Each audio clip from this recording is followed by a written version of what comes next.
Welcome back, friends and fictional folk, to You Can Certainly Fry, the show where I tell you how to butcher and eat your favorite tabletop RPG monsters. Continuing our culinary tour of the Avatar world, we come to the strange but oft-eaten platypus bear. Despite their aggressive nature, platypus bears can be found in semi-domesticated roles throughout the Avatar universe, most often as circus animals.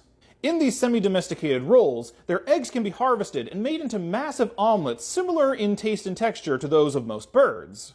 Do try and get your platypus bear eggs ethically sourced though, as there have been those who have used the animal's propensity to lay eggs in times of stress or fear to their advantage to pump out more eggs than is healthy for the animal. However, when one of these semi-domesticated platypus bears gets too old to perform or lay eggs, they will either be cooked and prepared on the spot, or they will be cared for very carefully until the next major feast or until a noble comes calling, at which point they will then be cooked and prepared. The reason why people often wait for major events is because, like regular bears, platypus bear meat can be very tricky to cook. For one thing, you want a platypus bear who has eaten more berries in their life than fish, as those taste the best. Second, it needs to be cooked thoroughly, just in case it happens to be carrying the parasitic infection Trichinella.